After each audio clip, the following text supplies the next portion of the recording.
Testing microphone, camera's good. Hello everybody, how are you? I got a quick lesson here in the Bible, very short paper. It's actually a question. Why did Apostle Paul take Timothy to have him circumcised? Right? We all know in Acts chapter 16, he came to Lystra, and a certain disciple named Timotheus, and Paul would have to go forth, took him and circumcised him, because all the Jews in those quarters, they knew his father was Greek. So why did Timothy need to be circumcised? Right? Why? Does anybody know? I'll give you a minute to think about it. Okay.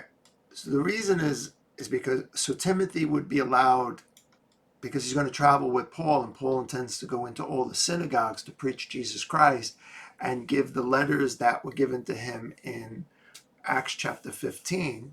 And he wanted Timotheus to come with him, and of course he wanted Timotheus to be welcome in the synagogues. Well, why wouldn't they welcome Timotheus in the synagogue if he's not circumcised? And they know he's a Greek, not a Jew. This is interesting. And the Bible doesn't tell you this. If you don't dig for the information and find it, you will never know this. And I've been through a lot of Bible studies on the book of Acts, and I haven't heard anybody teach this to me. So what I'm giving to you is a little nugget. Paul just came from the Council of Jerusalem in Acts 15, okay? And in Galatians, he said, I went to Jerusalem with Barnabas, and I took Titus with me. I went to communicate the gospel I preached among the Gentiles, but Titus, who was with me, was Greek, and he was not circumcised. So when they got to Jerusalem and they had that meeting, they gave to Barnabas and Paul the right hand of fellowship. James, Cephas, and John, who seemed to be the pillars, the elders at the church, ones with the most respect, they shook hands with Barnabas and Paul, but they didn't shake hands with Titus, because they don't welcome the strangers, the Gentiles. And why not?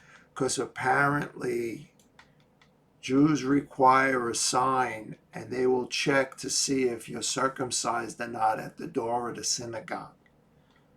So Jews require a sign, 1 Corinthians 1:22. They checked Titus to see if he was circumcised in Jerusalem, and because he wasn't, they didn't let him in the meeting in Acts chapter 15. Something to think about. So Paul in Acts 16 learned that lesson. When he had Timotheus, he made sure he took him and got him circumcised. Thank you very much for watching my channel. Tune in for more deep Bible study information. I always say, if you can hear this on another YouTube channel by another Bible teacher, I'm not going to bother making a video. I'm not going to waste your time. Go listen to all the other pastors and preachers and teachers on YouTube. But I am going to make videos about things in the Bible that no one else will tell you. Thanks for watching. Have a blessed day.